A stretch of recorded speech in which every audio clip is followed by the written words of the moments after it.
Yeah. Okay. Go for it. Okay. Yeah. Rolling. Yeah. And action. Chill, chill, chill, chill, chill. Yeah. Okay, thank you. Rolling? Yeah. Good to go. Okay.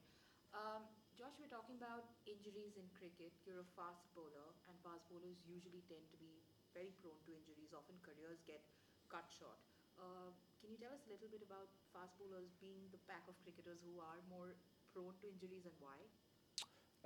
Yeah, look, it's obviously a very challenging thing to do in the sport. A lot of time running and putting loads of force through your back and your legs.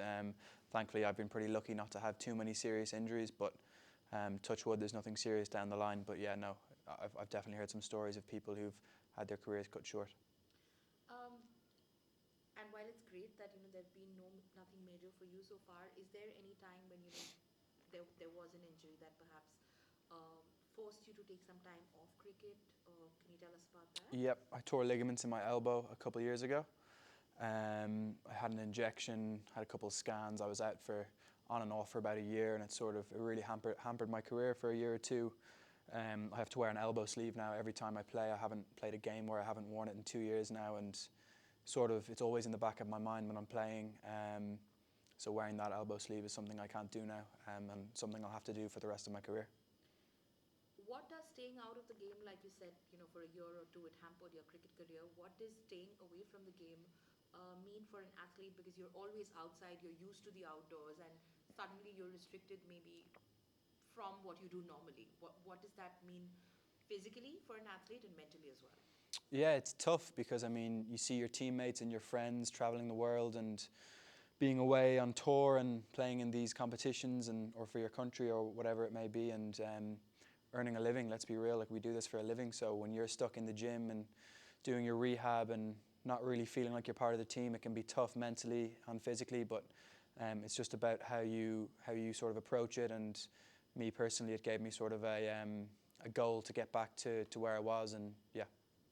So when you were in the process of getting back to the goals that you set for yourselves, what's the kind of routine you had for yourself at that time when you were away from cricket? It's nothing too interesting. It'd just be wake up, see the physio in the morning, get some rehab done, do a gym session, go home and just be miserable for a while until you get back out there.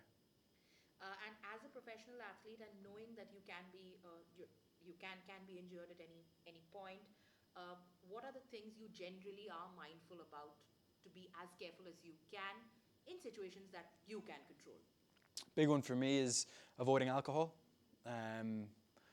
Yeah, alcohol can set you back, whether it be just a little quad injury or a calf injury or something a bit more serious. Alcohol can set you back big time. So that's one thing for me. Whenever I am injured, I'll lay off the alcohol and sort of use it as a punishment for whatever has happened to me and get back in the park as quick as possible. Cool. That's it. Done. Easy. Thank you. Sweet. Just have to take the mic off. No problem. Yeah. Yeah.